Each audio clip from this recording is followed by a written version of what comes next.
Good evening. Welcome to the latest live edition of Last Bell Boxing. Joined by a couple of regulars. Sean, back from gallivanting into Europe. Good evening, Sean. Good evening, guys. You ain't got much of a tan though, fella, but we'll cover that later. And then Andy, we're also joined by Andy. Good evening, Andy. Well, I definitely haven't been to Europe, unless you class Birmingham as Europe. Not quite. We're out the EU now, so we're not in Europe. So, a lot of fights this weekend, obviously.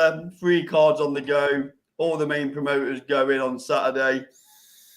So, as ever, I'll hand it over to you, Andy. I believe we're going to start with the Sky Sports show, but over to you. Yeah, Sky Sports Boxer Show in Bournemouth, Vitality Stadium. For anyone in the sidebar that's wanting to join, Carl will drop the link, and we're going to be going through, obviously, the triple header tonight for the weekend. Interestingly, before I do go through these cards, I'd like to get your two's opinion on what you think about the fact that there's 3 really interesting cards on the same night when it's a bank holiday weekend. Surely they could have put one of these on the Sunday.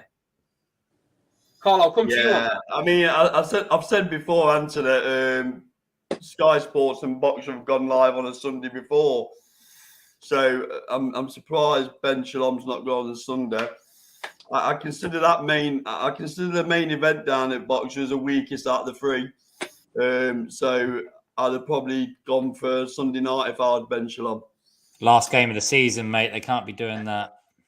Good point, Lee. Good point. That's why they haven't done it then, isn't it? It is, yeah. A Bournemouth at home then, are they, Lee?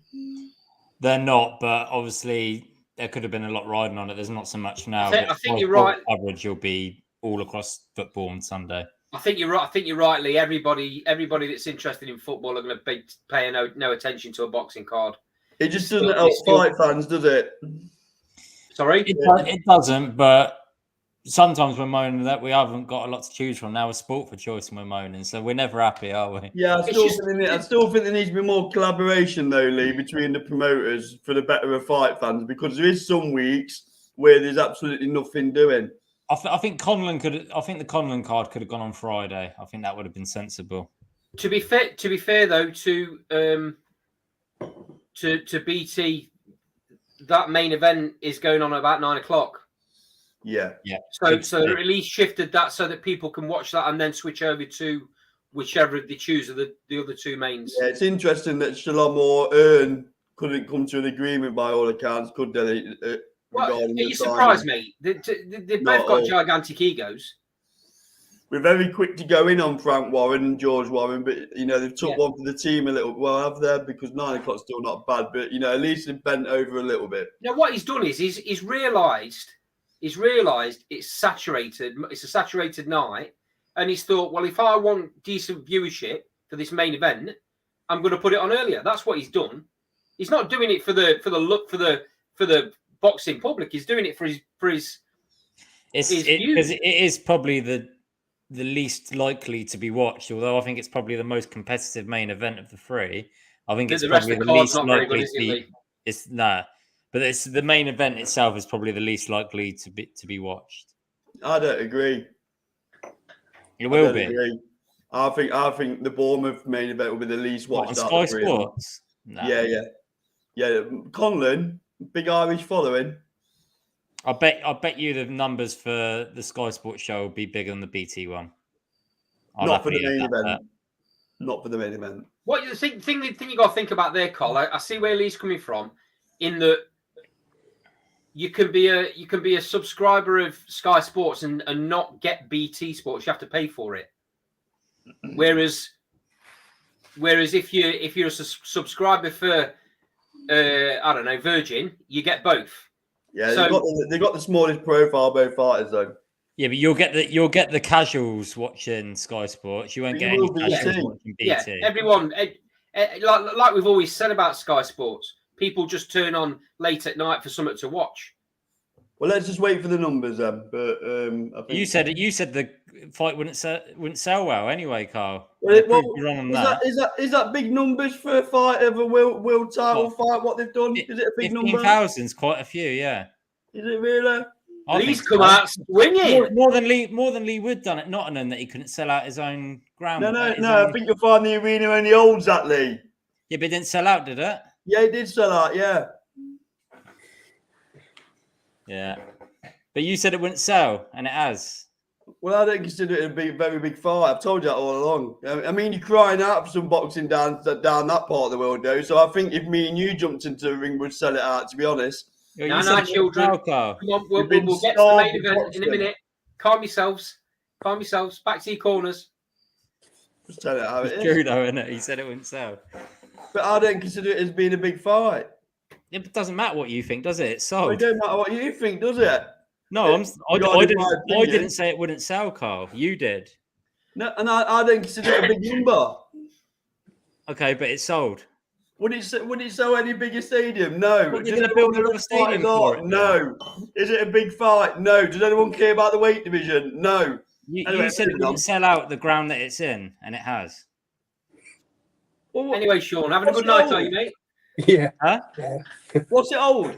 15,000. You said it wouldn't sell. Then. That's not what you said, though. You said it wouldn't sell that ground, and it has. Would it have sold out a bigger stadium? No. Didn't say it would. But you said it wouldn't sell this ground out, and it has.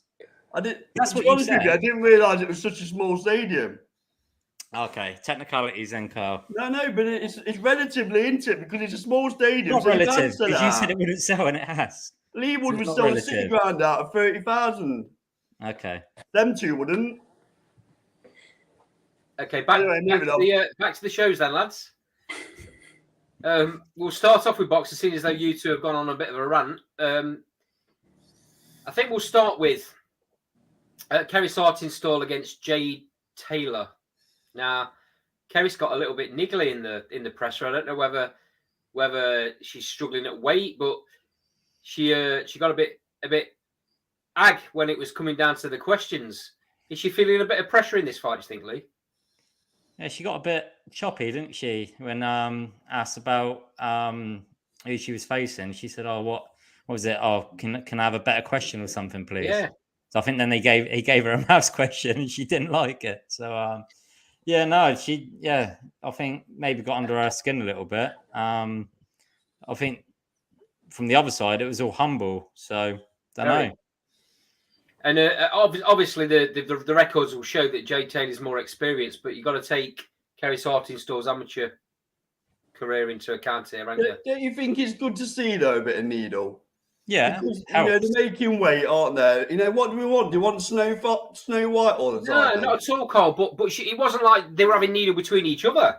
She was having needle with the guy that was presenting the show, which was a bit weird. But I like that because you got to, like I say, they're boiling down in weight, aren't they? And they're just ready to fight.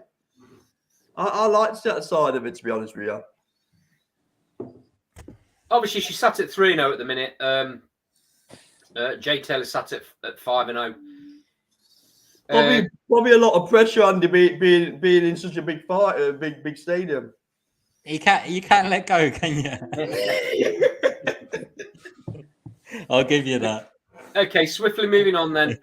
I'm not doing this in any particular order, lads, because I'm not sure. I haven't seen the running order for boxers, so I'm not sure how it's going to pan out. So we'll go with. We used to you not being logical. Just let's crack on, shall we? We'll go with Sam Eggington, Joe Pickford next. I think this could be the fight of the night on this card. It's chief support, this one. I think it's great. Absolute. Oh, massive. Absolute barnstormer this is going to be. You tell me a better fight this weekend, Carl. No, I like it. Did you not see the sincerity in my face? I actually like this face. I can't tell the difference. I think Sam Eggington.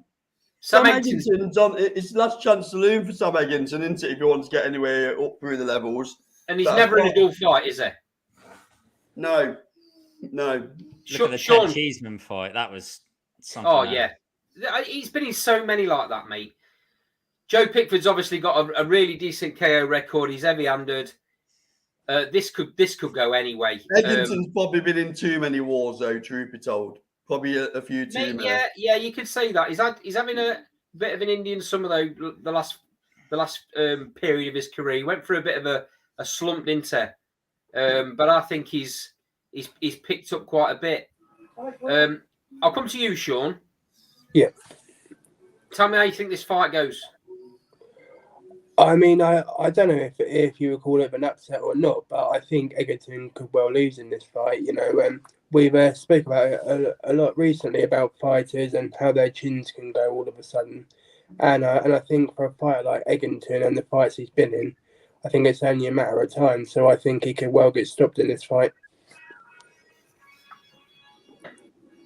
Might be a bit of a perfect storm here because obviously, like I've just said, Joe Pickford can bang a little bit.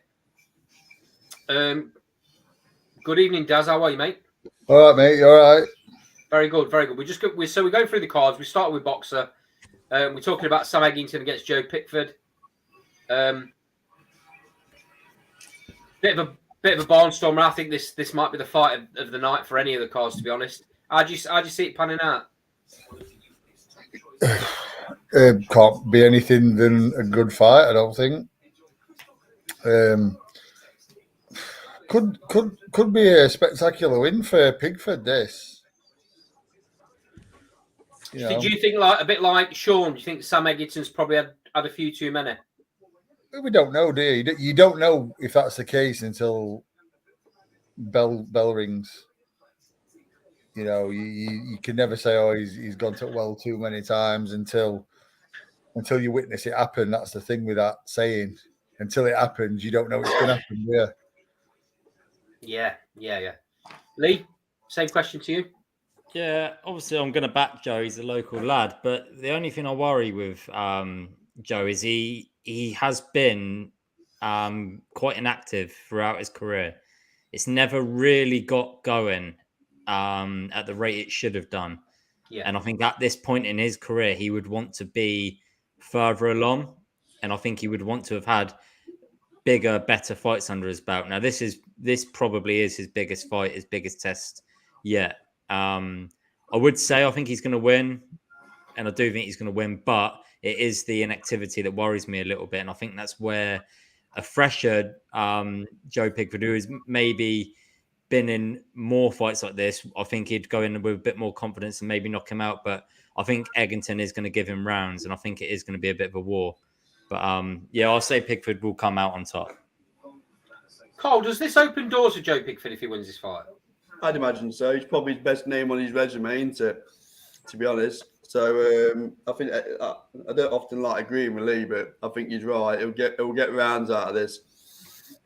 He's got it in for you tonight, Lee, hasn't he? He knows what's coming later. That's why, Andy. Yeah, so I think Pickford, obviously, 20-0 at the minute. Not very impressed with his resume. So we don't truly know how good he is, do we, Lee? Really?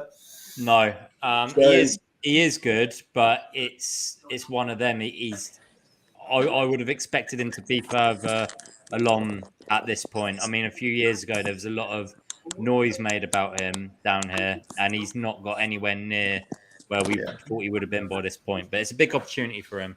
And Egerton can't keep going to the well. I think his career's gone off the rails a little bit. He's been a little bit inactive recently. Since coming away from Matchroom. So I think it'll be points, but I think Pickford will get it on points. Okay. Swiftly moving on then. Michael Mickinson in a bit of an odd fight for me. I don't really understand this. It's only am I right in saying this is a 6-rounder? Yeah. Is that right? I think so. That's absolutely nuts. And is he signed? Is he signed? I'm there looking at somewhere. Is it a fight by fight? Yeah, but it's not technically fight by fight with Boxer because he boxed on an Italian card only about 5 weeks ago. I'm surprised because he's got a big following in Portsmouth, by all accounts. That's why he's on the card, Carl, and that's purely why he's on the card. To get some tickets sold, I get that. But like I've said, his career seems to be drifting a little bit for me since the Ortiz Junior fight. It's an absolute travesty. It's a waste of talent, is what it is. You think in those situations, 9 times out of 10, somebody's stock rises, don't they? So look at Denzel Bentley, for example, against Janabek and stuff like that. You expect, even if you go and lose, if you put in a good performance, you don't expect to go back to 6-rounders and tune-up fights and all that. So his career has taken a really, really odd turn. And like you say, Lee, like you say, he proved himself. Yeah. It's not like he got absolutely Chris Congo as well. No one expected him to beat Chris Congo at the time, but he did. And yeah, it's gone a bit stale. I like him as a fighter. I think he's got levels. He's quality. This Fabian Morales is 19-6-1, but he's not anywhere near Mickinson's league. I just don't understand it being at 6 rounds. He's in a no-win situation here, isn't it? He's in a no-win situation because if you blast this guy out in 1 or 2 rounds, people will go, well, never heard of him. If he gets turned over, people will be raising their eyebrows. So, you know. There's only one fight I want to see him in now, and I want to see him in with Echo. Yeah, that's a great shout. That's a great shout. Echo's wanting to move to that next level. I'd say Mickinson's that next level. I'd agree. Well, I hope he's in Nottingham, though. There'll be no one there. Not at Fratton Park, there won't. No. Okay. Moving on, lads, to the fight on the card that I'm most looking forward to because we've got a local lad fighting on it. Lee Cutler, who's a Bournemouth lad. He's in English final eliminator super welterweight against our local lad Stanley Stannard. So I'll come to you, Carl. For those that don't know anything about Stanley Stannard, fill people in. Yeah, so Stannard, I think he's a quality operator. Over to Carl Greaves, comes out of Carl Greaves' gym in Newark. I've been looking at his Lee Cutler because I've not heard of him, if I'm honest. He's had 1 loss to Bradley Rayanto, which isn't no disgrace. Looking through both of their resumes, it seems that they both operate at similar levels. They both, from what I can see, have done the small all circuit. So both of them have got a lot to lose in this fight because you could argue it's either their big breakout fight. So I think this is going to be a leave it all in the ring fight where they're just going to go toe to toe. Stan's a very good operator, isn't he, Andy? You know, he's very slick. He can bang. So, yeah, I think this has got the potential of being fight of the night on this stellar card. So, yeah, looking forward to it. Come to you next. You've obviously seen Stan in action. Yeah, I've been in opposite corner to Stan. Yeah, really rate him. Really good fighter. Can punch. Got skills. I think Stan wins this. I think he wins it handily as well, if I'm honest. I know nice that kid as well, isn't he, Dad? Nice kid outside the ring. He's a nice kid outside the ring. Yeah, he is. Yeah, he's a top lad. Stan mentioned it today at the presser, but it's been an absolute nightmare for Carl Greaves to try and match Stanley Stannard. He's had to fight at middleweight at times just to get a fight. He's not had fights that at the level that he should have been fighting at times because people don't want it. At that level, that smaller level that he was fighting at, you know, kind of Midland area level, they just don't want it again because they know how good he is. No, listen, so he nearly took Kyle Fox out in a round. Nearly I know. Kyle out in a round. Kyle Fox is real tough. And if it weren't for Kyle's toughness and know-how, he would have done. But listen, he didn't have that all his own way, that fight. Kyle asked him some questions and he come through them. And, you know, impressive. And like you say, he's a really nice kid as well, Stan. But I think he's going to stop Lee Cutler. Lee, I'll come to you next. Do you know a bit more about Lee Cutler than we do? Yeah, he's a good boxer. Kind of weird the way you were sort of talking about your lad, is it kind of echoing a bit of what Lee Cutler's like. I think this is a good fight. I really do think this is a good fight. I can't say who I think is going to win because I don't know much about your local lad, but all I know is Lee Cutler's a decent fighter, so I'm looking forward to a good match.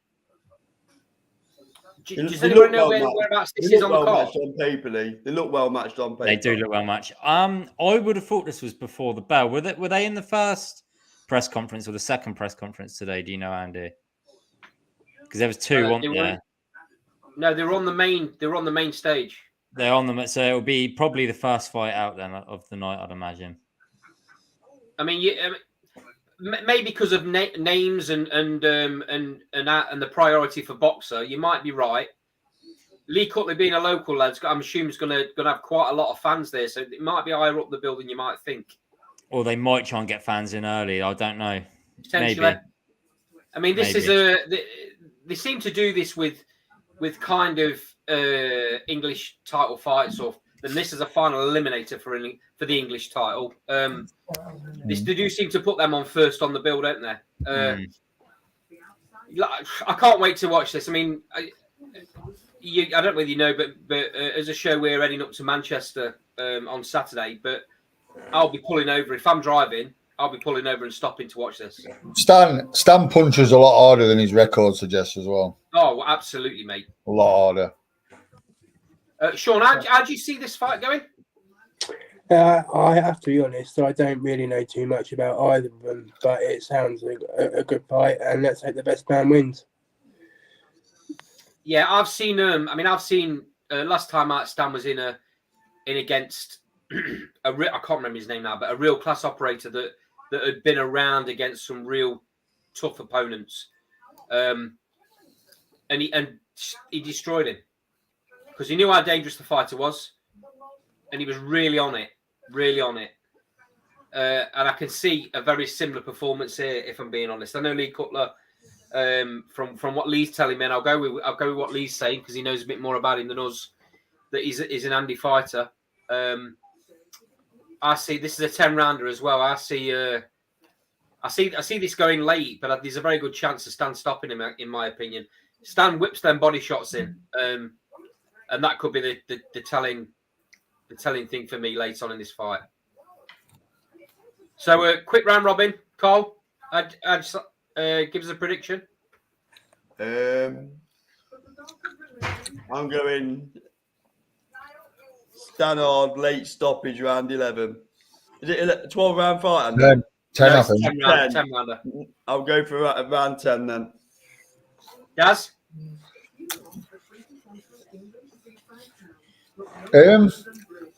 If he starts fast like he did with Kyle,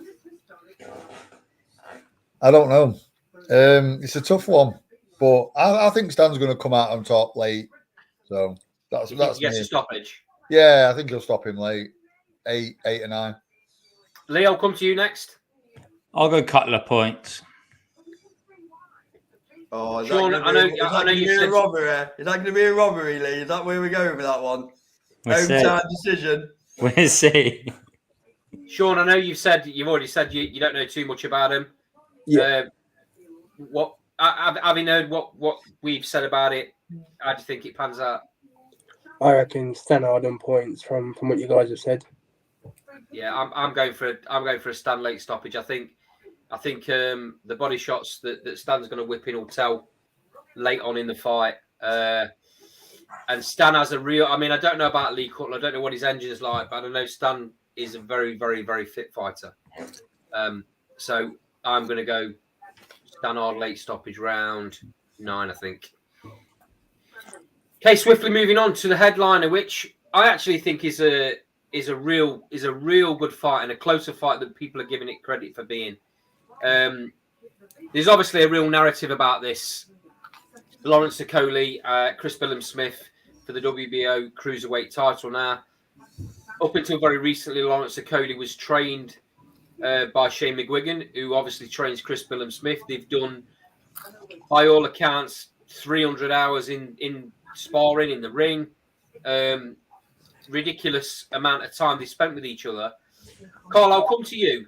Is there a danger that because they know each other so well, this becomes a really dull fight? Because I think it's a stinker anyway.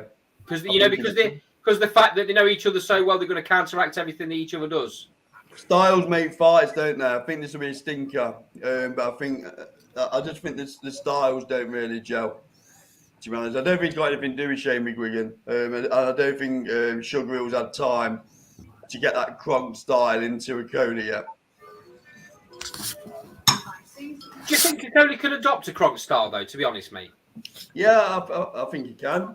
I think he can, given time. But I think he's going to take more fights. And is it one fight with He's only won fights with Sugar David Light, whatever his name was. Yeah. So, I think it'll take a bit of time. I think there's mind games at play where Billiam Smith's come out and said he don't like being hit and he keeps it range. Probably a bit of truth in that. But I just think Lawrence Okolie without class him. So I think Lawrence Okolie is going to stop him. And I'm going about 9 or 10. Sean, a lot's been made about the fact that Billiam Smith and the McGuigan gym think they've got a plan. They think they know Lawrence Okolie's weaknesses from the time that he was in the gym. Do you think that matters? Does Lawrence Okolie even care about that? No, I don't think he does. I think it probably will have a bit of a bearing into the fight, but I don't think it'll make a difference in the night. And I just think Okolie's going to look to outbox him and do what he does, really. I agree with Carl. I don't think it'll be any sort of exciting fight, really. I think it'll be a standard Okolie performance. And, yeah, I think he could stop him late on. Lee, does Billiam Smith have the ability to get inside Okolie's big levers? Well, I think if he tries to box him on the inside, I think he could be making a terrible mistake. I think if he wants to win this fight, he's got to box him at range. I think if he tries to go on the inside, I think he's going to get... I think Okolie's just going to lean on him and come out of the grabs with jabs and jab his way to a point to win. But I think Billiam Smith's got to do something a bit special and a bit different, because everyone's saying about...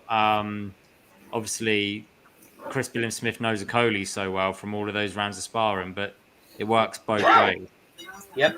The only thing for me is I don't think Sugar Hill will know anything about Billiam Smith. I think he will be training Lawrence Okolie to beat or to fight anyone. I don't think he'd be thinking too much in terms of Billiam Smith himself. So I think Billiam Smith has got the tactical advantage, but I don't think it will have too much of a bearing on the actual fight. And I think Okolie points. Quite interesting, really. That when they went to Sugar Hill today, he was very polite. He was saying the right things in the right places. But I agree with you, Lee. He knows absolutely nothing about Billiam Smith, and probably not a lot about the McGuigan gym neither. No. I mean, he even turned around and said he asked Lawrence Okolie how good Billiam Smith was. I think he said, or did he say how did the sparring sessions go? Which is crazy. You know, as a trainer, surely you're watching hours and hours of film, aren't you? I don't think that's how he works, to be honest with you. I don't think he's that kind of trainer. I don't think he really studies. I think he said it in interviews before. I don't think he's much of a studier of his opponent. I think he mainly focuses on his fighter.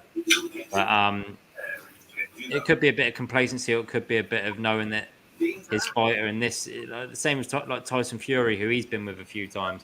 I think Sugar Hill said he hadn't seen any of Dillian White's fights before Fury fought him. Do you know what I mean? So I don't know. I don't know how much of an impact that will have on it, if I'm being honest. Daz, if you believe that Sugar Hill don't study an opponent, you believe it too fair. Yeah, I agree. How do you see this fight panning out, Daz? Boring. Very boring. It's going to be another jab and hold. Okolie is a world-class fighter. I don't think Billiam Smith's world-class. That's what it boils down to. Do you think Okolie? He's made noise that he wants a devastating performance. Do you think he comes out to try and knock Billiam Smith out? No, he does what he does best, which is jab and hold. Yeah. Why would you come out and try and punch with a puncher? Stupid. It's the only chance Billiam Smith's got. He's only got a puncher's chance. Why would you play to his attributes? Yeah. I agree with what you're saying, but sometimes, Carl, you know, when history's involved, sometimes fighters don't think the way they should be thinking. No, Okolie was switched on here. There'll be nothing different in. Don't for 1 minute believe all this rubbish that Sugar Hill doesn't study opponents. It's all mind games going into it, isn't it? Of course it is. Of course it is. It's all like you know, it's just a load of rubbish. Just take it, you know, I mean, that's his job. His job's to devise a plan to win. How can you do that if you're not looking at someone? Do you think Tyson Fury would have gone with a trainer who said, by the way, Tyson, I'm not going to bother looking at your opponents. I'm going to concentrate on you. Yeah. I'm not bothered what they do. I'll just train you to. So you don't look at someone. You don't know that listen, I just take that with stupidity, the Sugar Hill saying it. It's just, listen, that different watching an opponent day after day, hour after hour. Could be difference between your fighter winning and losing. Mm. You know what I mean? So I can't believe that Sugar Hill, from Emmanuel Stewart's teachings and so on, doesn't do things the right way. I just think it's, come on, let's treat that with what it is. Right, let's have some predictions then. We'll start with you, Daz. I think Okolie will stop him around 8 or 9 in a ball fest. Probably could even stop him on an injury. Carl? Yeah, I'm going similar. I think Okolie's going to stop him. Just to be different, I'll go 8. Sean? I think the towel comes in from McGuigan about 10 or 11. Really? Yeah. Billiam Smith's quite tough, innit? Do you think he's going to hang in there until he's stopped by somebody? Yeah, and don't forget, it's his big night at home as well, isn't it? So he's going to want to do his best he can. So, yeah, I think it'll go quite late. What about you, Lee? I'll go Okolie on points. I can see going to points as well. I'd like Billiam Smith to catch him early with a big shot, and then Okolie start firing back and just get a really decent scrap. But I can't see it happening. I don't think Okolie has that type of fight in him. Until he's got opponents on the ropes, he just doesn't fight that way. And I think it'll be a jab and old fest. I'll tell you an interesting, sorry to cut you off, an interesting little dynamic that I thought this earlier. It might have no relevance to it, to be fair, but Okolie's last opponent has suffered a brain injury. Yeah, I've heard that. Yeah, he suffered obviously a career-ending brain injury. He's in a bad way, isn't he? Apparently so. So, could that have a little effect? It'd be very, very difficult for anybody that throws punches at people for a living not to be affected. Yeah, of course it is. I mean, listen, it might inspire him to he might do it in for his memory. What I mean, it's not his memory because he's not passed away. But, in honor of him, we've not lost to an idiot. But then again, he might be overly cautious. We don't know, do we? It's another scenario. They are very, very good friends, by the way. Okolie and Billiam Smith, very good friends. It's happened down the years. We saw it. You saw it with Chris Eubank Senior. As soon as that fight with Michael Watson happened, it become much less an aggressive fighter. Yeah, it can affect your mentality, can't it? Of course it can. And you saw it in fights afterwards when he had fighters hurt. He couldn't pull the trigger, and he looked at the referees and say, "You're going to stop this fight."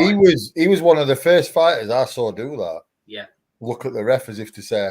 Roy Jones did it a few times. Yeah, Eubank was clearly ruined by that. He was absolutely. He didn't just ruin Michael Watson that night. You can understand why, though. Can you imagine the weight of the responsibility you must have on your shoulders? Oh yeah, I mean, listen. Arguably, Nigel Benn was the same after Joe McClellan. Yeah, it wasn't the same. To be fair, the Gerald McClellan Nigel Benn fight was the most brutal fight I've ever watched. Yeah, it was a brutal fight, man. And taking away to one side the injury to Joe McClellan at the end, that fight could have changed Ben anyway because of how brutal it was. Yeah, it was peeing blood for 2 weeks apparently. Basically just had to be carried to the dressing room. It was very, very brutal. Yeah, human body is not made for that. Well, he saw it, didn't he? Dad? He saw it with Eubank Senior, even in Eubank Junior's fight with Nick Blackwell. He was still there, wasn't he? Because you can hear him saying to him between rounds, not to hit his head. Yeah. So it still lives with him now. Yeah, of course it does. It's something you never get over, isn't it? No. Yeah, let's hope him all the best. All the best going forward. Okay. Poignant time to move on, I think, Carl. So we'll go with Michael Conlan against Luis Alberto Lopez for the IBF featherweight title. I was unaware that I thought this was a mandatory, but it's not. Lopez has gifted Mick Conlan a shot here. Of all the fighters in that division to pick, Michael Conlan's one you got to avoid, surely. He's being paid well for that, though. Paid a lot of money. A lot of money. Right, I'll start with you, Sean. Yeah. This is obviously in Belfast. Going to be probably more hostile than the Katie Taylor card from last weekend. That was hostile. They absolutely adore boxing in Belfast, and they're crying out for that next massive fighter. Michael Conlan. It's his destiny, as he puts it. How do you see the fight panning out? Yeah, I think Conlan will come through fairly wide on points, possibly even a late stoppage. I think. Am I right in thinking that Lopez had an option with Matchroom as well? So they obviously tried to tie him up with the wood winner. But yeah, I think for Conlan, I think he's going to come through fairly wide on points. Yeah, I think what happened was obviously Josh Warrington wanted the immediate rematch. Yeah, and it clearly didn't happen because he's getting paid like the lads have just said an absolute fortune to fight Michael Conlan. Lee, I'll come to you next, mate. I think Conlan's gonna look really impressive in this fight. I think he's gonna get a wide decision. I think he's gonna box.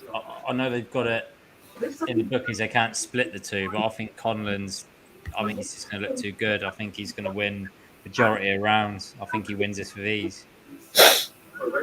Well, yeah, I wasn't overly impressed with Lopez in the Warrington fight.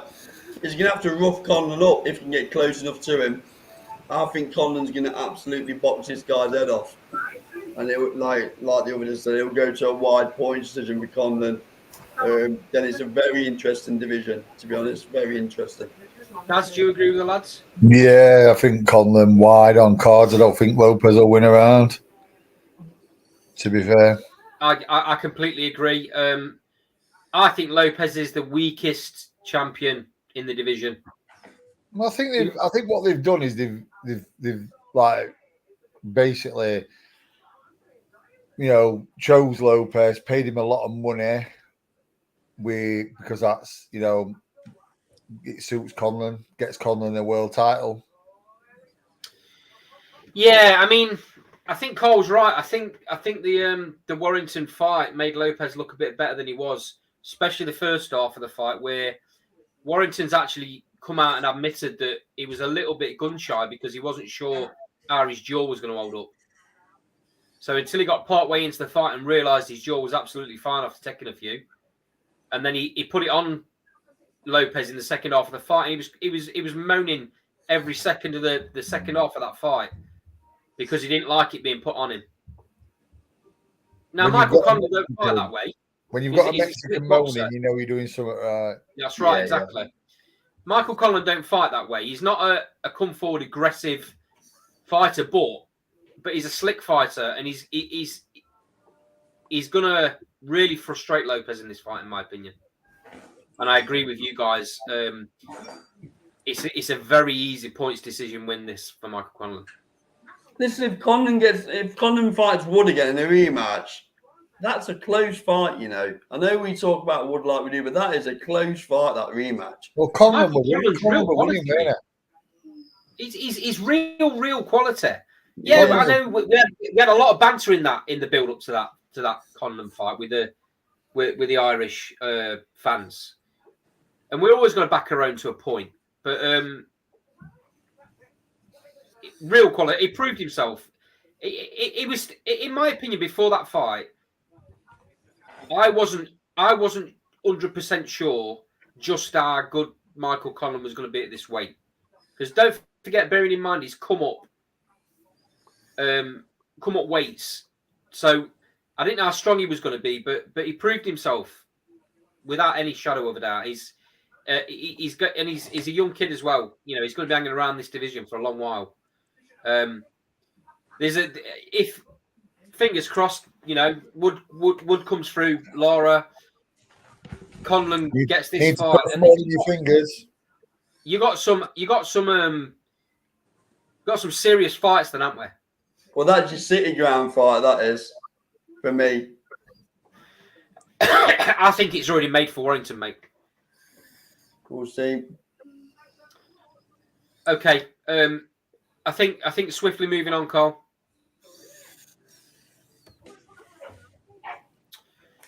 To DAZN. Manchester Arena. A little bit disappointed, if I'm honest, that it's at Manchester, but it is what it is. It was the broadcaster, wasn't it, who insisted on the date, and they had to get the rematch within 90 days, didn't they? They did, and the Motorpoint Arena in Nottingham was unavailable by all accounts for that date. Now, whether they would have had it back there anyway, LARA might not have allowed it. It is what it is. It's in Manchester. There's a gigantic crowd coming up from Nottingham anyway. So, in reality, it's still an own fight for Lee Wood. But we'll come on to that fight in a second. I'm going to pick some of the highlights from the undercard. So, on that first fight, that first LARA Wood fight, Aaron Bowen from Coventry made his professional debut. He was on before the bell, but he was absolutely outstanding. And he brings some serious punters with him. Very nice kid as well on the Inter. Very nice. Yeah, we interviewed him, didn't we? At the public workout. You're very nice lad, very humble, very appreciative of the time that we gave him, and by all accounts, he's not sold very many tickets for this fight because I think Coventry are away. Is that right? Anyway, it's the final. At Wembley. Yeah, of course it is. So obviously, his fans are the Coventry fans. So he struggled with tickets this time. But believe me, Eddie Earns sees a future for this kid because he's such a good seller and a great fighter by all accounts as well. Don't know much about his opponent. Ajaz Venko, 5-3-1. But it is obviously being the fact that this is only his second pro fight, it is a step up from his last opponent, and that's what they're going to keep doing. I think they're going to get him out regular. They're on about having him out on another card really quick. So they're clearly wanting to get quite a lot of rounds in him early doors. Another fighter to be looking out for is the debut of William Croller, Anthony Croller's younger brother, who, by all accounts, was always there in Anthony Croller's dressing room in them days where Anthony Croller lived in the arena in Manchester. Former world champion, as everyone knows. Anyone know anything about this kid? No. Oh, that's a conversation stopper, then, isn't it? Well, I've seen little snippets of him with his brother, but you can't really gauge a lot, can you, from pads? You can't, mate. And stuff. So, by all accounts, he's decent though. What people are saying. Okay, moving on to Campbell Hatton. he's now sat at 11-0. We've talked a lot about in the past about his lack of amateur experience, and he's having to learn on the job. Blah blah blah. This is an 8-rounder against Michael Bullock, who's 6-2-1. Carl, we talk about this quite a lot with Campbell Hatton. Does he need to be let off the leash now? Well, I don't see what this fight's going to achieve for him. The guy's 34 into southpaw, so maybe the southpaw angle, I'd imagine. But yeah, from a matchmaking perspective, what we're going to learn? What we're going to learn from this fight? So, you know, yeah, he needs to start working through the levels a little bit now, don't he? I know he's had a few fights, and he's stepped up a little bit. Some fights where he maybe not have won and he got the nod. But surely it's time now to start moving him up, in my view. Yeah, totally agree. Sean, we've had conversations on the show previously, haven't we, about Campbell Hatton? You know, we've called out promoters for holding fighters back. He's clearly showed a lot of improvement in the last few fights. I think yeah. It was that fight. It was that fight he went in with. Where he actually got the decision, but he lost the fight. That was a learning curve, wasn't it? Yeah. And from that point, he dropped him down the card a bit and took a bit of pressure off him. I think he's definitely gone away and learnt his trade a bit more. His stamina seems to be loads better. What would you do next with him? You know, I mean, he's. I heard an interview he gave. I forget who it was with, but he's on about fighting for titles. So I think probably an area title for him in his next fight, maybe something like that. I mean, I don't think you can put him straight at British level yet. He's still learning, so I think he needs to go the more traditional route. And yeah, I think an area title will be perfect for him next. Daz, we've had our say about Campbell Hatton, and about whether he should have been chucked in the spotlight straight away, or whether he should have took him away, put him on some small old shows just to get him some fight experience. What would you have done with him at the time? Exactly what you've just said. Small all shows. I think Sean's spot on. Next fight, I know there's a kid from Sheffield who I used to share a gym with who's calling Campbell's name for the area title. Keenan Wainwright. That's a good. In fact, it's not a measuring stick. To be fair, it's a really. It is. Let's see where Campbell's at. Keenan's a very, very good fighter, very powerful as well. So, is that? Oh yeah. Keenan can punch. Yeah, very, very good. To be fair, mate, if Keenan and Campbell fought, obviously over 10 rounds for area title, Keenan stops Campbell Hatton for me. Do Matchroom know that though when we're near it? Mate, they're not going to. I'll tell you right now, they are going to keep Campbell Hatton as far away from Keenan Wainwright as possible. Does it have to happen at some point down the line though, Daz? No, not really, because obviously Keenan will probably go his route. I think Keenan's with Fight Zone, so Keenan will go his route and do his thing. But I think Campbell Hatton would probably not fight for an area title rather than fight Keenan for it, if I'm honest. Keenan's just one of them. You know, he's just ridiculously strong, ridiculously skillful, just powerful. Very, very powerful. But he's another one of them. It's like the Who Wants Him club. He's took a couple of fights at late. He lost to a Russian journeyman early on, but that was just on experience, really. Yeah. Then he lost in a late notice fight to a Frank Warren prospect, I think, which, to be fair, mate, he probably should have got a decision. But I think they'll keep Campbell away from him, to be fair. But with 11-0, he needs to be moving up now. He needs to be moving up levels. Let's see. What are you in it for?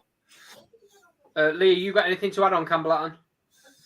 I just don't think he's very good. If I'm being perfectly honest, I know it's harsh to say, but he's in the position he is because of his father. That's a fact. He's not good. He's no good. You saw him in that on the anti-Joshua Usyk 1 undercard. How he got a win. I think that's the worst decision I've ever seen in boxing. No, he won't win a thing. He's not good enough. Okay, swiftly moving on to another fight that could potentially steal the show. Danny Ball against Jamie Robinson for the vacant English welterweight title. Carl obviously, and Daz will know from the small scene around our area. Jamie Robinson is a real quality operator. Very, very tough. And he's got the bit between his teeth by all accounts. He knows he's been picked here to come away with a loss, but I don't see Jamie Robinson falling away. He's certainly not going to lay down quietly. Daz? I have. Yeah, Jamie's he's managed to be a friend of mine, Scott Kalo, I believe.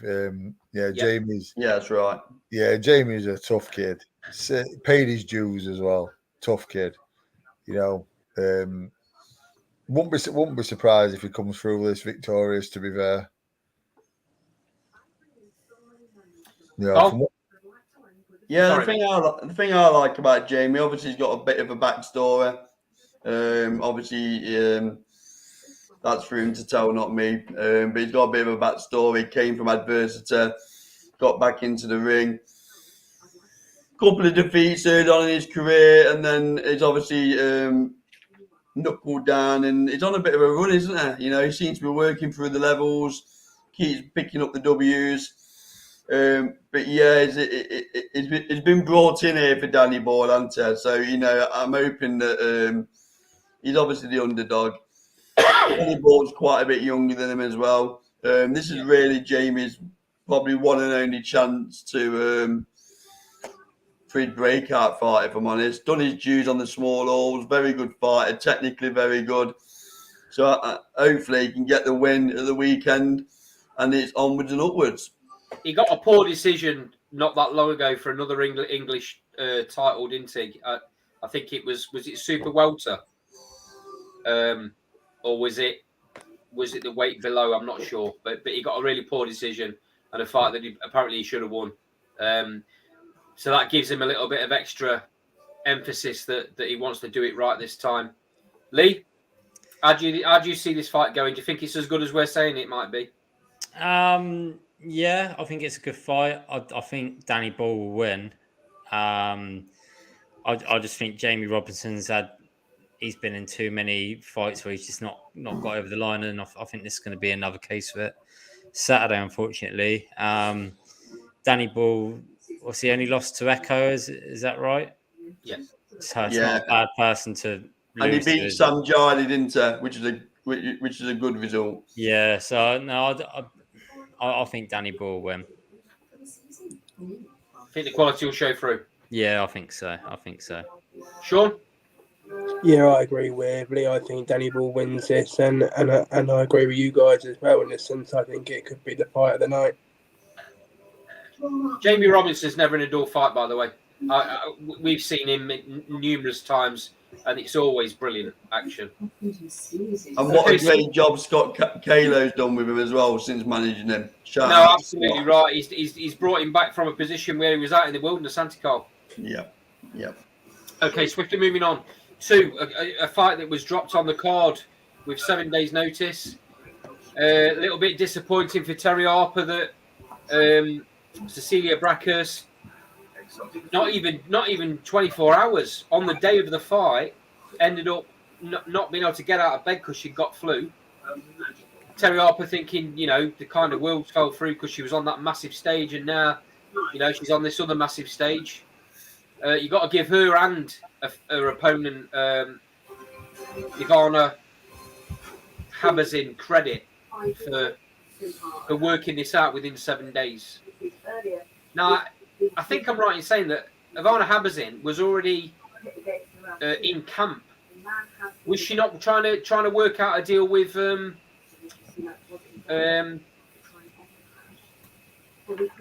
what's the name? Undisputed welterweight champion. McCaskill. Jessica McCaskill. I think she was in talks for that fight when this one came in, and they jumped at the chance by all accounts. Am I right in thinking that she spars and trains with Katie Taylor? So she sparred Katie Taylor for the build up for the last fight for Katie Taylor. So she was obviously in camp anyway. She's only been beat by the best, really, hasn't she? Sure. But this is a really tough fight for Terry Harper on 7 days' notice. Completely different style as well from Brackhurst. Daz, you being the expert again on female fighting, how do you see this fight going out? Is this as dangerous as I'm thinking? Yeah, I think any like fight on short notice against a world class opponent is going to be dangerous. But Terry's a fighter, isn't she? She's she's going to get in and do what she does. I don't think she's going to have it all her own way, but I do expect Terry to come through it. Sean, do you see any slip ups there for Terry Harper? Not in this fight. No, I think she'll come through, but I did think Breakhouse would have beat her if they was to fight. But in terms of this one, I think Harper will come through on points. Lee? Yeah, I agree with Sean. Actually, I think it'll be Harper on points. I think Terry Harper looks really, really good at this weight. I thought she looked good at lightweight. After that big loss to Baumgardner and she moved up, I thought she was on the Lee Wood Michael Conlan card, and I turned to Carl and I said she's very strong at this weight, and I think she looks even stronger at this weight. I know it's a few weights above. She just looks so confident and so full of life. It sounds ridiculous, but it's like she's not having to cut weight the way she used to cut weight. I think she's a bit of a force at this division. I've got to be honest. I think she gets. I think she might even get a stoppage. We need to see a V Jonas, don't we? We do. One of those, does she? Just politics. It's politics, mate. It's because Steffi and Joe don't like each other. Yeah, exactly. And that's there's obviously the Eddie Earn. There's the Eddie Earn and Joe Gallagher thing as well. Yeah, I mean, I don't see that fight ever happening. I really don't. Be a shame, but it's the one to make at that division, isn't it? Without a doubt. Yeah. You're going to end up seeing Jonas fighting fighters above a weight, and not necessarily struggling, because I think Jonas is a really good fighter, but not having the best chances because she's going to be giving away too much. I'm going for an upset here. Oh. Yeah, I've been thinking it all week with a change of date, change of opponent. You've never been a fan of Terry Harper, though, Carl. Well, I just think it's a bit of a perfect storm, if I'm honest. So I'm going to go. I think I'll just say Ivana. I don't think that's a bad shout, actually. In fairness, yeah. Oh, thank you, Lee. Thank you. When you consider all the changes last minute, change of date, change of opponent. I just think a bit of a perfect storm. So I'm going to go for Ivana to win. I think she might stop Terry Harper late on. Okay. Just hunch. Seems like Cole's giving his prediction. Let's go round the room. Daz? Harper points. Lee? I went Harper points, but I think Carl. No, you can't change your mind, Lee. I'm going to back Carl. Oh my days. I'm going to agree with Carl for once. After the way this show started, and you two are now in a bit of a love fest. What's going on? It's about having an opinion under. Right, fair enough. Sean? I'm going to stick with Harper points. I'm going Harper stoppage later. Okay. Moving swiftly on. Jack Catterall is in a 10-rounder against what an absolute character Dara Foley is. I do like what Eddie Earn's calling Jack Catterall the People's Unified Champion, undisputed champion. I thought that was a brilliant piece of marketing. Absolute genius. I tell you, Dara Foley. I watched that presser earlier on. Dara Foley was so cheeky towards Jack Catterall, telling him what he did wrong in that fight.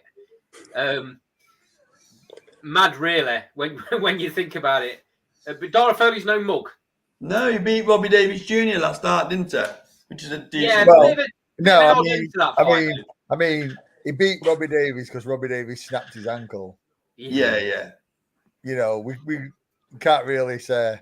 And to be fair, that sort of thing, the fact that he celebrated as though he'd knocked Robbie Davies out, we're like, come on, mate. Yeah. Do you know what I mean? He stepped back and his ankle snapped. It's like, you know, you haven't hit him that hard that you've snapped his ankle, have you? Come on. He's going to get taught a lesson on Saturday, isn't he? So. His record don't suggest he would have beat Robbie Davies Jr. without a snapped ankle, does it? Well, I mean, we don't know, do we? But it's, you know, probably not. But you know, the fact that Ari went off, Ari celebrated it, and it's like, come on, mate. No respect. Yeah, listen, I think Jack Catterall's going to punch his face off, if I'm honest. Yeah, he is. Do you know but what I then mean? Catterall's been at the ring so long. It's always It's always difficult to make a prediction on a fight. He's a live opponent. I know we've had COVID, but he fought in November 2019, November 2020, and February 22. He hasn't fought since the robbery, has he? Not good enough. He's had 3 camps where fighters have pulled out last minute, though. And also, he's had a nightmare promotionally, hasn't he? But this is his 3rd promoter since he signed with Probellum, then signed with Boxer, and then signed with Matchroom. He still hasn't fought. I think these promoters are finding it difficult to get anybody to fight him because everyone now knows the cat's out the bag. Everyone knows how good he is. I don't think that's an issue. I think there's plenty in the world who fight him. Yeah, of course there is. Yeah. Well, let's have it right. But Ben Shalom signed him with the view that he was going to make the Warrington fight, didn't he? That's the truth of it. And he couldn't quite get it over the line. That's the truth. Warrington. Not Warrington. Taylor. Josh Taylor. That's why Ben Shalom signed him and couldn't manage to get it over the line. That's the truth of it. Yeah, I don't ever see that fight happening. I'll be honest. No. There were talk about him fighting Pro Grey, weren't there? When he was that will happen now because Pro Grey's now with Matchroom as well, so that will happen. I think there's plenty of fighters around his weight that are happily fighting, but like you said, we've got these promotional issues again. It must be so frustrating for Catterall and his team. I'm sure he doesn't want to be only fighting once a year. Put it like that. I think Matchroom will get him. They'll make him active now. Yeah, I agree. But I think he will. I think you will see that Taylor rematch before they retire. I think Taylor's going to have to, isn't he? He'll have to jump in for his legacy. Or there'll be a dark cloud over his name for the rest of his life if he doesn't. Oh, Lee, we are getting on well now, aren't we, Lee? Yeah, but we've still got the Lara Wood prediction. I know, yeah. I'll mute you when that comes on, don't worry. Sure. Sean, give us a prediction for this fight then. I think Catterall wins in about 5 or 6. Daz? I think Catterall could possibly stop him late, but I think he dominates him either way. Lee? So I think Catterall. It's one of them. When boxers, he should get him out of there. He should stop him. But you do see a lot of the time when these boxers have been out, you do see them get rounds. So I'd go either late or it might go the distance and he wins wide on points. Carl, are you gonna agree with new best mate? I'm going points because he'll want the rounds. Yeah, I'm going Catterall points as well. A very, very wide points decision. Easy night's work. Okay, moving on to the fight that we're all wanting to see. Obviously, Maurizio Lara being the new WBA featherweight champion of the world. That's not going to last, though, because he gets it ripped off him on Saturday night. But I'll come to you firstly. Seeing as though you're shaking your head, I'll come to you first. Be the same again. Same thing will happen again. Quicker or later, Lee? Quicker. Really? Really? Lee Wood has made just Just to put a little spanner in the works, though, Lee. Yeah. The rumor is Maurizio Lara's coming heavy, and he's got to shift a bit of weight over the next couple of days. They always do that, though. To be fair, Mexican fighters, don't they? Always shift a bit late on, don't they? To be fair. The thing is, I think Leigh Wood's made. I credit to him, like taking this rematch so quick after the loss. Fair play to him, but I think he's taken it too quick. I think he should have let Warrington step in with him and fought him further down the line. I think the fact that they didn't fight that long ago is not going to go well for Leigh Wood. I said last time, I think he's a better boxer. I think he'd be ahead on the cards when he gets stopped. It could be the same again, but I think it'll be more devastating Saturday night. I really do. The problem with that the letting Warrington jump in is that the mandatories were due to be called as well. Correct. The likelihood is that Leigh Wood would have got frozen out and never got the shot. Yeah, and he can't do it at his age. Yeah, it's sort of catch-22 then. I'm not saying that's the only reason he's done it. He's done it because he's a warrior. He's done it because he believes he can win the fight. He was winning that other fight. He won every round apart from round 2. Trouble is, though, Leigh Wood's got to be perfect for 12 rounds. Yeah.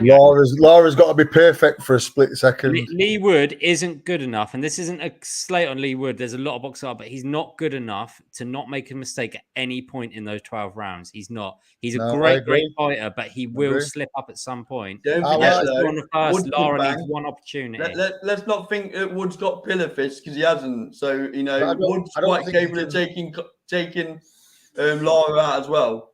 I don't think he can. No. He hit him with some decent shots last fight and didn't even seem to have him not in trouble. Didn't seem to have him in trouble.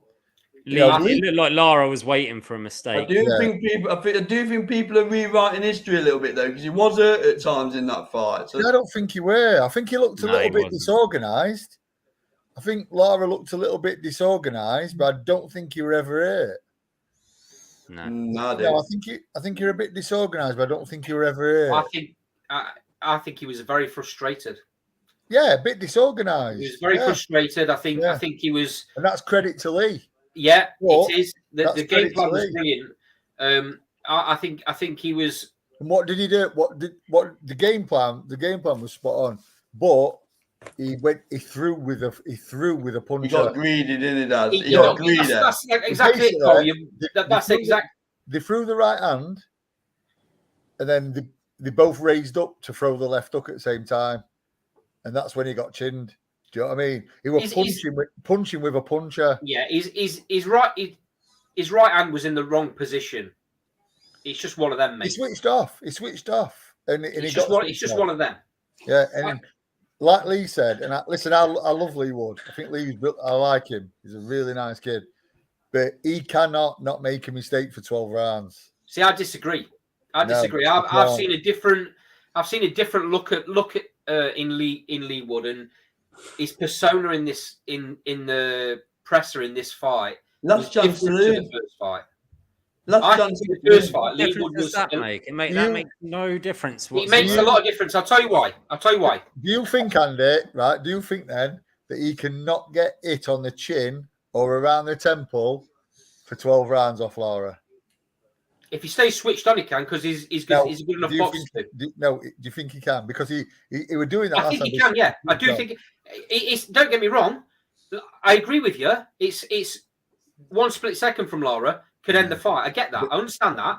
As good as that, that's a possibility. I'm not saying. As good as that, I'm not saying he can't do that. He's not good enough to do that. He is. I'm not saying Leigh Wood can't get knocked out. He can, because Lara's got that much power. Dangerous fight. It is a very dangerous fight, and Lara might be the best. Might be the best in the division because of that. But I do believe Leigh Wood is capable of fighting for 12 rounds and staying away. I do. But he's got to stay switched on. I don't think he can. Voice of reason, then we'll come to Sean. Sean's got no real allegiance is the word you're looking for. Allegiance. Yeah, that's the word. Yeah. Unfortunately, boys, I think Lara's going to win again. Right, that's you gone then. So that's I think in the first fight, I think Lee would hit Lara with his best shots and hardly had an effect on him. And we've seen what Lara done when he landed his best shot. So I just think, unfortunately for Lee Wood, it's too big a mountain to climb for him. Okay. Just to counteract that a little bit, I'm not sure Lee Wood did throw his best shots. I don't think he stood and planted his feet at any point in that fight apart from the second round, which but then if he does stay and plant his feet, he's going to get hit. Yeah. Well, he's not going to, is it? He's not going to do that, Daz. That's what I'm saying. But I'm just coming back on what Sean was saying there, that he thinks Lee Wood landed his best shots. He didn't land his best shots. He landed the shots he needed to, because if you stand and plant your feet with Lara, he's going to sleep early. Yeah, he landed the shots to keep Lara offset. Yeah, if he comes out first round and has a firefight with Lara, it's over in first round. Lara will knock him out in first round. I think that could go either way, but I hear what you're saying. No, I don't think he can knock Lara out. Yeah, I don't think he can. He hits hard, but Lara's teak tough, mate. And do you know what? Planting your feet, you're generating power. But if you're going to stop someone like Lara, it's by hitting him with shots he doesn't see. Yeah. You know what I mean? And that's what he did. He was setting him up. And he had him disorganised. If he could have done that all the way through, yeah, great, he'd have won. But there's greater fight. I don't know any fighter in history who stayed switched on for 12 rounds. It's tough to do. I'm not saying Lee is unbeatable, mate, at all. No, but you can't. Lara's proved that. But yeah, what I'm saying is, there's no fighter in history, and I'm talking Ray Robinson, I'm talking all of them, the top, Duran, everyone. None of them have ever been able to stay switched on for 12 rounds. Everyone makes mistakes. We're human beings, and the first mistake Lee makes is getting knocked out. Yeah. And listen, I want him to win. I'll be first one to say I hope I'm wrong. Same. But I don't see how he can not get it at some point in the 12 rounds. He could win it. He could win it. He could win 11 rounds. But if he gets tagged 2 minutes 30 into 12th round, Andy Cole, but put it this way, I think and this isn't a dig, if it wasn't Lee Wood and it wasn't from Nottingham, and this was the same scenario but with someone else from a different place, you'd have a different opinion on it. No, I wouldn't. So basically, what you're saying is I'm biased because he's from Nottingham, and that's bollocks, Lee. No, it's not. I'm not having that. It's true though. It's not true. If you flip this on its head and it was from somewhere else, I think you'd be agreeing with us that he couldn't not make a mistake for 12 rounds and that he could get stopped again based on the first fight. Did you not hear what I said earlier on? Of course he can get stopped because Lara's got the power. But I'm saying I don't think that happens. Okay, and I think that's from a biased point of view. It's not from a biased point of view at all. Okay. You're basically saying that I'm being unprofessional on my own show, Lee. No, I'm saying it's a biased point of view. The mad thing is with it as well, the reason why I take that opinion into my opinion, why I say it, is I don't think Lara needs to hit Lee on the chin to stop him. You know, I think he could stop him to body. He hits him clean to body. If he hits him right temple, you know, wherever Lara hits you, it's going to hurt, innit? I mean, I respect everyone's view. I respect everyone's views. Very, very tough fight for Lee Wood this is. I'm not in airy fairyland. I hope I'm wrong, mate. I really do. So do I. I just think there's a bit of rewriting of history going on, because don't tell me that Lara wasn't starting to slow down because of the work Wood was putting in. So as soon as Wood switched off, he got put to sleep. I take your point, but the thing is as well, but with both the Lara punch that put Lee Wood down and the Michael Conlan punch that put Lee Wood down, very similar. They were very, very similar, and Lee didn't see either of them coming. The Michael Conlan one was very, very clever because he went with a body shot and brought the left hand over the top, and Lee didn't see it. The Lara one, Lee was hooking at the same time. Yeah. which is so we didn't see it coming. Yeah, because it was which talking is at the same time. So that could easily happen again. Yeah, probably that's will what happen. He got Are you not listening sloppy. to what I'm saying, Lee? Lee got Wood is sloppy. going to have to Andy, get. you don't need to get angry just because I said it's a Lee biased Wood opinion. is- I'm getting back angry my own because you're fi- saying I'm I'd back my biased. own fighter as well. I would. Lee I'd back Wood- my own fighter. Lee Wood is going to have to give a career best performance to win this fight. Let's all agree that. Yeah. Yeah. You know, he's got to be punch perfect. You know, but there was little chinks of light in that first fight. So let's not rewrite history. No, Yeah, he showed some of his best boxing ability in that fight. He was absolutely brilliant for the majority of it until he made one mistake, Yeah, and that's all it takes. exactly. And that is what it will take again. And there's a bit of a Wilder analogy, isn't there, when he used to say to people, "Yeah, they might outbox me for 11 rounds, but I've only got to clip them once." Yeah. Listen, But I just think, well, I don't mind being called biased, Lee, because I'm obviously going to back one of my own. I'd do the same. I would do the same. So Yeah, listen, I want hoping. Lee The to only win. way I see Lee Wood winning this fight, if I'm honest, is by trying to drag Lara late. Drag him late, try and tire him out. Hopefully that power diminishes a little bit the later he goes, and then let's see what happens in the championship rounds. Because for me, the first fight was what it was, but there was signs to me, and we was there live, that when he wasn't having it his own way, he was getting frustrated. I know he clipped him, but he was getting frustrated, and there was signs that he was starting to get tired. So I'd like to magnify that and drag him late. Lee's got to stay on the outside, Hunter. He's got to stay on the outside. He's got the longer reach. Stay on the outside, box, and then let's try and drag him late. Make sure he's working all hands. The only trouble with that for me is you're working on outside, you're staying on outside. You're gonna, you let Lara be on front foot, and you're gonna make a mistake. The thing is, does he want on the front foot? Oh, Lara, for the majority of that fight, he wasn't on the front foot. He was just offset. He couldn't come forward. But that's what I'm saying. That's what he needs to do. He needs to offset him. If you but what I'm saying is just because Lee's on the back foot, landing body shots, working off the jab. Lara can't have been on Lara's as well, because they wouldn't have been punching each other.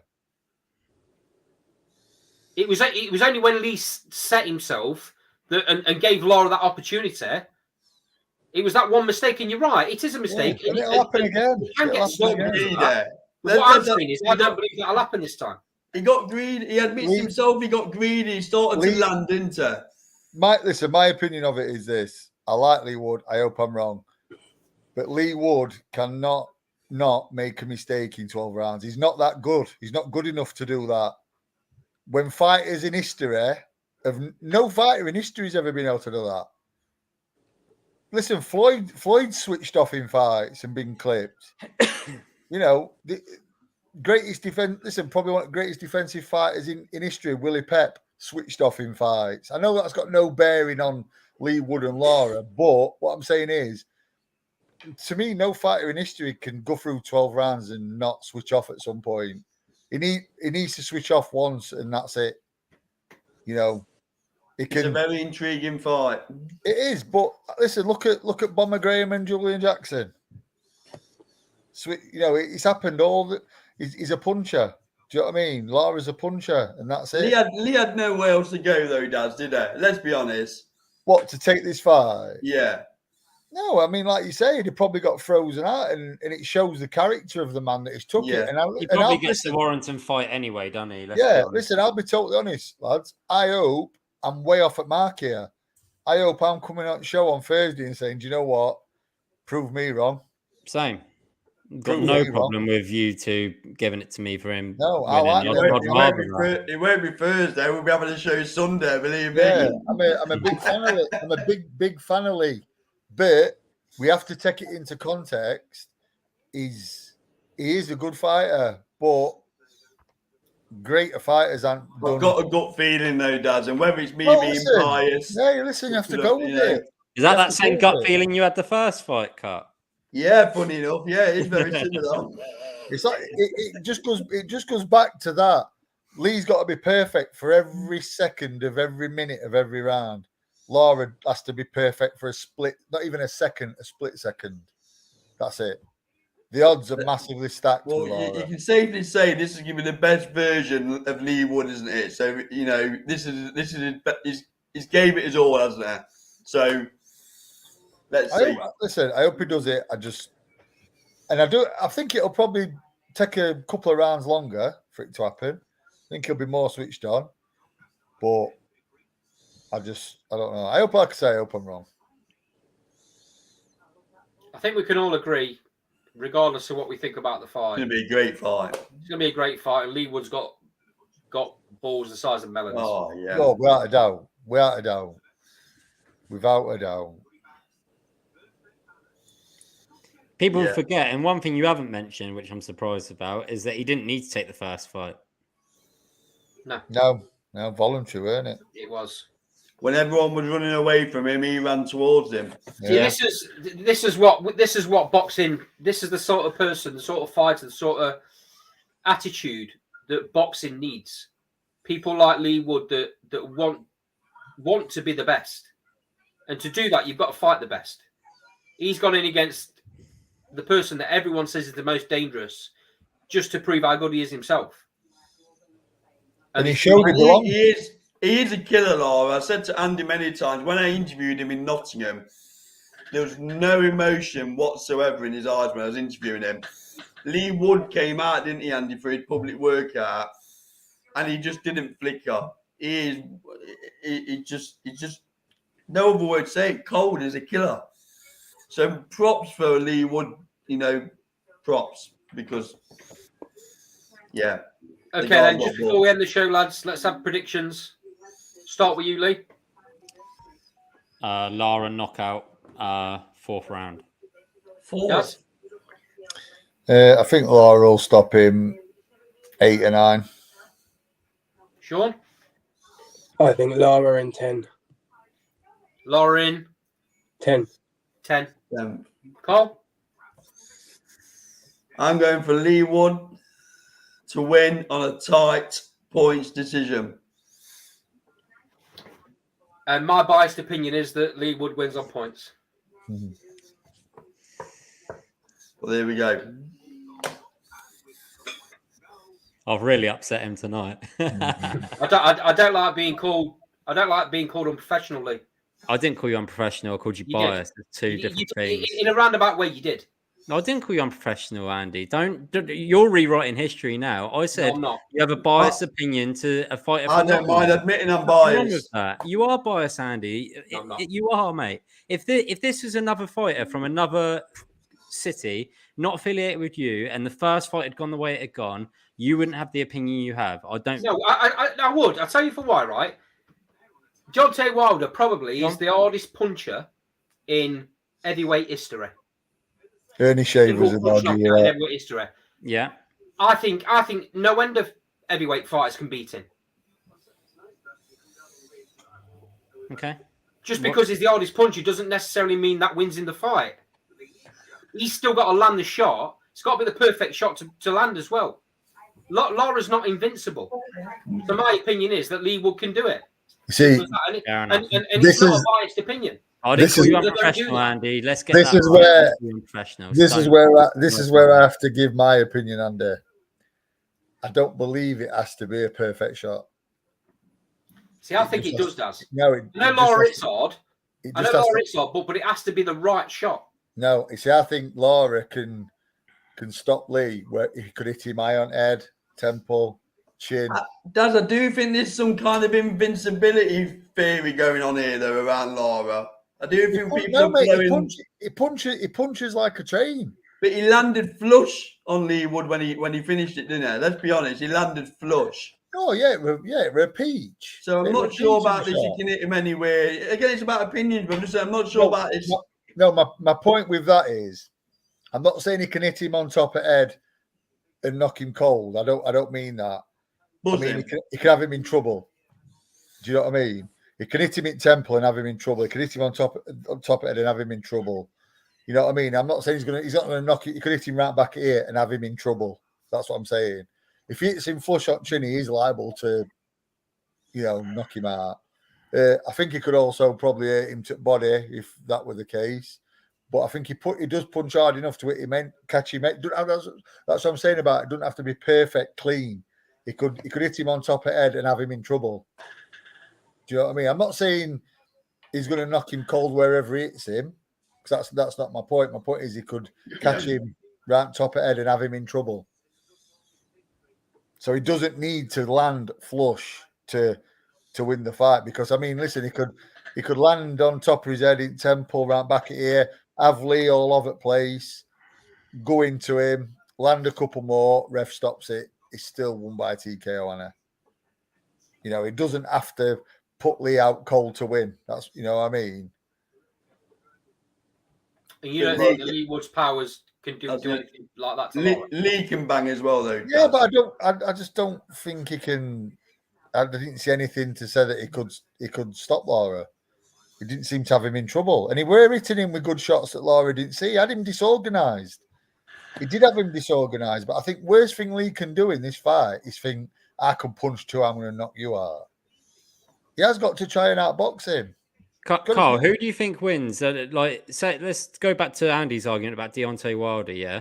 Deontay Wilder's the heaviest hitter. Who wins out of him and Anthony Joshua, in your opinion? Deontay Wilder. Who's the better boxer, the better technical boxer? AJ, obviously. And can AJ bang as well? Yes. Well, there you go. That's exactly the same scenario then. No, it's not. How is it not? You're the one who made the comparison, Andy. How is it not? Well, to start with, Lee, AJ's gun shy. Right. But he's still a big puncher and he's the better boxer, but he's got to be perfect for 12 rounds. You could throw Usyk in that argument, couldn't you? Usyk versus Wilder. Yeah, exactly. But what Wilder could knock him out. Well, I don't think Usyk could be perfect with Wilder for 12 either. I think Wilder would knock Usyk out. Oh, Yeah. Do you know what the thing is? Deontay Wilder, it's Usyk. Game over. Usyk can't take that kind of power. No. And he would land. He would not land on. He would not. He land. would. He'd knock him out. He'd land in 12 rounds. Usyk wouldn't be perfect. I mean, I go back to argument. These greater fighters in history who can't be perfect for 12 rounds. No one's ever done that. So, you know, I just think Lee will find a way. He does. I think he'll find a way. I hope he does, but I don't think he won't be. He like you said, I'm not saying he'll be perfect for 12. Like you said, well, then he'll get knocked. I hope you're right. I don't think he needs to be perfect. I don't think it's a black and white. You got to be perfect or you're getting knocked out. Black and white. It isn't. It's not. But I tell you what, then he can't afford to do what he did last time. Well, he can't afford for Lara to land flush. Clearly, because Lara's devastated. He doesn't need to land flush. He does need to land flush. Do you think then that if Lara catches Lee temple right back at ear? But that anyone getting caught in the temple it's going to send them all over the place. Any fighter. So then it pounces on him and it won't last much longer. No, so he don't need to land flush, does he? But you can say the same thing about if Lee lands on Lara's temple, you're going to get the same result. I think the better chin out of the two is Lara. I think the better chin out of the two is Lara. Well, let's hope he gets tested. I hope so. Listen, I just go on the fact that Lee did hit him with some shots he didn't see in that first fight, and he had him disorganised. I don't think he overly hurt him, but he had him disorganised. And if you're going to stop him, you're going to stop him with shots he don't see. Yeah. I know it's a tough fight. You know, I'm not stupid, but obviously, like we've said, being a Nottingham lad, I'm going to back Lee, aren't I? I hope he wins, but I'm not going to, you like... My name's Carl and I am biased. Yeah, you like my opinion. There's nothing wrong with that. There's nothing wrong with that. I know there's nothing wrong with it. It's good to back your own. Listen, I hope I'm wrong. I really do. I hope I'm wrong. Not the first time Lee would have been wrote off, is it? No, definitely not. And I hope he proves everyone wrong again. Same. Truly do.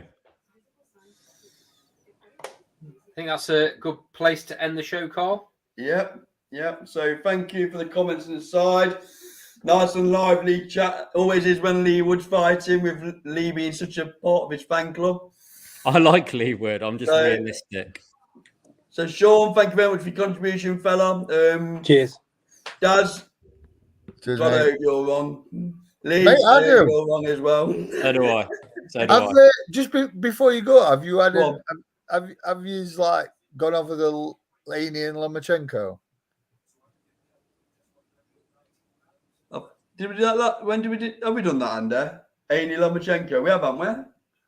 Yeah, we went to. You did a live after it, didn't you? I think I saw. Oh, did you? You doing a live Before it, weren't it? Or did you do one after it? You went live. Didn't you go live Saturday night? Yeah, you did. You did. Yeah, that was before it though. Oh no, that was after Chantal Cameron, Katie Taylor. You went live. Yeah, didn't you? Yeah, it was. Yeah. Go on then, Daz. Give me because I think Lomachenko got robbed. Yeah, I don't think he was robbed blind. I did think he won. I thought, I get it in be a couple. Seen worse decisions, but I don't think Aney's father in corner covered him sending glory. To be fair, no, he's a prat, isn't he? But... Yeah, should Aney do the right thing and give Lomachenko a rematch? Yeah, of course he should. He won't do though. There's no need in his position too, because it wasn't a Josh Taylor, Jack Catterall situation. No. It wasn't a robbery. It was. You got to bear in mind a lot of those rounds were close. It could have ended up being a wide card because they were so close. I mean, when you're sat at ringside at different angles, they see different things. There's nothing. I thought Lomachenko won by maybe a round or two, but it was one of them. You could see the swing either way, couldn't you? I had Lomachenko by a couple, and I watched it with sound, and then I watched it with no sound on, and I had Lomachenko be a couple. The one that is a disgrace is how one ref scored Haney winning round 10. That is Amy's dragging in front of the commission. He does. How can you explain that? Because that's one of the most. I mean, this conclusive that round. Yeah, I mean, this could be a bit of a Mayweather moment, really. I mean, like I say, he don't really need to rematch him, but I mean, look at when Mayweather fought Castillo, and then went back in with him and boxed his ears off. I mean, this could be the same. I mean, I think the good thing is Lomachenko's still in the mix. He showed he's got obviously a lot more left than people were saying. Yeah. I've got a question for Carl, and maybe for you as well, Daz, because I think you said the same thing. I think Carl definitely said that he thinks that Aney, or he said that you think that Aney was the best in that division. After that performance against Lomachenko, do you still feel the same way? Well, I do. Yeah. They can all have a bad performance, can't they? Yeah. So, of course, Stevenson is the best in that division. I mean, I'm still sticking with Aney. Yeah, I'm sticking with Aney, but Stevenson's a close second. Yeah. I like Stevenson. Yeah, I do. I like Stevenson. What a fight that would be. Yeah, but you've got to think as well. I mean, Aney had a bit of a off night, and look who he's in there with, and it was still what a division, by the way. Is what? What a division that is. God. Yeah. It's the best in world boxing, isn't it? Yeah, and 140 is good as well. Like 135, 140 is just. But they just need to get it on, don't they? Which they are. I mean, let's be fair. I mean, you've seen Tank Garcia this year, and you've seen the top four fight each other. Yeah, so fair enough. Yeah. I'd like to see Stevenson v Aney next. That would be brilliant, wouldn't it? Yeah, I'd like to see Steve. But then you've still got Tank in background. Then you've got Lomachenko could easily fight Tank and win. You know, if these guys really are switched on, we could very easily have another Fab Four era. Of course, of course. Yeah. I think you've got to take Lomachenko out of that now because he is getting on. So I don't think he can sort of maintain at that level anymore. Yeah, maybe. And I think you've got to throw Ryan Garcia still kind of in the mix. I think Lomachenko's probably got another couple in him. Yeah, at most. Yeah, but like you say, he's not going to have the longevity that the rest of them have got.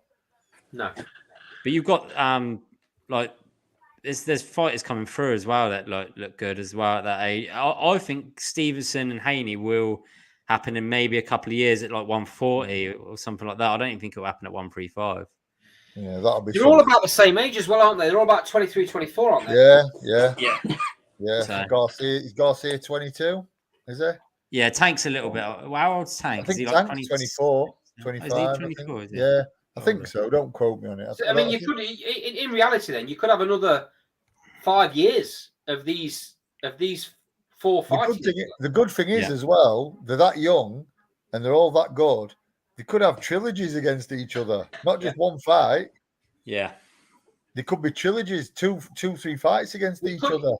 It could be the making of boxing in America, you know. Yeah. And Crawford Spence announced now. So to be fair, in America, they're getting the fights done. They're putting us to shame at the moment. Yeah. I think they've had to get the house in order, haven't they? To be honest. Yeah. So we need to follow him. It's interesting, isn't it? Our PBC all of a sudden are happy to make fights with the promoters when, you know, only a couple of years ago, Floyd Mayweather came out saying that PBC will only fight PBC. Yeah, I mean, it's not good for the game, is it? When things like that are happening, it's not good for the game. The only loser in fights not happening, the best not fighting the best, is boxing and the fans. That's the losers. We'll save Crawford Spence for potentially next week. And Callum Smith. And what? Callum Smith as well. We'll cover that next week. Yeah, that's been announced. Are we covering Lara knocking wood out again next week as well? Anyway, what we're doing is I'm going to put you to them before we any more nonsense. So it'll either be live Saturday night or Sunday, but it will definitely be live next Thursday when we can talk about Lee Wood holding his belt again. So thank you, everybody. Like, comment, subscribe. See you next week. See you later, lads. See you, mate.